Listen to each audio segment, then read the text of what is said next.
天色已经黑了下来，赵家村已经陷入了寂静，只有村口的一家纸扎店还亮着灯光。赵大牛坐在店里，一边抽着旱烟，一边看着电视。虽然这电视已经没有了信号，全是雪花，但赵大牛却看得津津有味。赵大牛今年已经60多岁了，他开了半辈子的纸扎店，村里谁家有个白事，都会找他扎些纸人纸马之类的陪葬品。赵大牛一辈子没娶媳妇，无儿无女，孤身一人。这天晚上，赵大牛刚关上门准备睡觉，忽然听到门外传来一阵急促的敲门声。这么晚了，谁呀？赵大牛嘟囔了一句，走过去打开了店门。只见一个中年妇女抱着一个5、6岁的小男孩站在门口。那中年妇女一见赵大牛，连忙说道：“赵大叔，快帮帮我！”赵大牛一看，这中年妇女是村里的刘寡妇，她男人早些年出车祸死了，扔下她和儿子相依为命。赵大牛赶紧问到：“刘大妹子，出啥事了？”刘寡妇焦急地说道：“赵大叔，我儿子小虎的，他中邪了，中邪了！”赵大牛一愣，他低头一看，只见小虎双眼紧闭，脸色苍白，一副人事不知的模样。赵大牛皱了皱眉，说道：“快抱进来！”刘寡妇连忙抱着小虎走进了店里。赵大牛关上门，将小虎放到了店里的一张床上。赵大牛伸手在小虎的额头上摸了一把，顿时皱了皱眉。小虎的额头冰凉冰凉的，没有一丝温度。“赵大叔，我该怎么办呢？”刘寡妇哭着问道。赵大牛沉吟片刻，说道：“你先别急，我试试看能不能把小虎叫醒。”说着，赵大牛伸手在小虎的胸口拍了几下，然后又在他的耳朵边轻声呼唤道：“小虎，小虎，快醒醒！”然而无论赵大牛怎么呼唤，小虎都没有任何反应，依旧双眼紧闭，脸色苍白。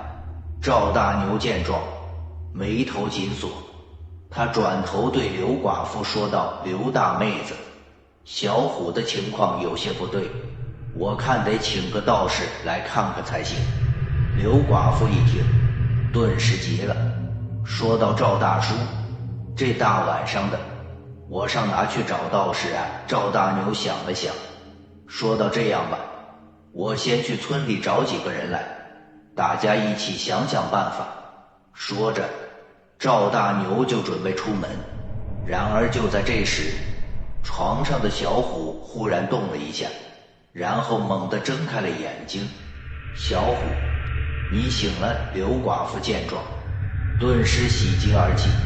然而赵大牛却是脸色一变，因为他发现小虎的眼睛里竟然没有瞳孔，只有一片漆黑。“小虎，你怎么了？”刘寡妇也发现了小虎的异常，她伸手摸了摸小虎的额头，却发现小虎的额头依然冰凉冰凉的。就在这时，小虎忽然从床上坐了起来，他直勾勾地盯着赵大牛和刘寡妇，嘴角勾起一抹诡异的笑容。你想干什么？”刘寡妇被小虎的笑容吓得浑身一颤，她连忙将小虎抱在了怀里。然而小虎却突然伸出双手，狠狠地掐住了刘寡妇的脖子。刘寡妇惨叫一声，她拼命挣扎，但是小虎的力气却大得惊人，他根本挣脱不开。赵大牛见状，连忙冲了上去，一把抓住了小虎的手臂。然而让赵大牛震惊的是，他的双手竟然从小虎的身体里穿了过去，仿佛小虎的身体是虚幻的一般。这是怎么回事？赵大牛惊恐地叫道。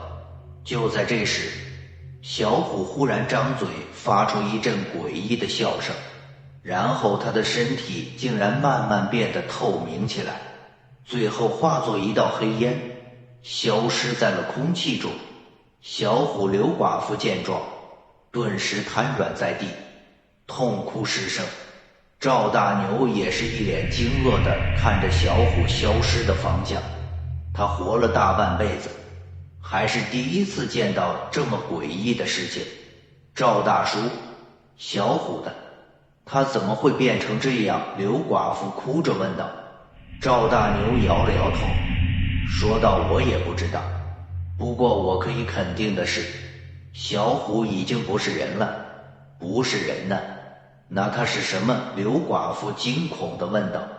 赵大牛沉吟片刻，说道：如果我猜的没错的话，小虎应该是被什么东西给附身了。附身？刘寡妇一愣。赵大牛点了点头，说道：没错，而且附身在小虎身上的东西应该是个厉鬼。厉鬼？刘寡妇脸色一变，她虽然是个农村妇女，但也知道厉鬼的厉害。赵大牛继续说道：厉鬼通常都是些怨气极重的鬼魂，他们会寻找机会附身在活人身上，然后借助活人的身体来害人。那我们该怎么办呢？刘寡妇急得都快哭出来了。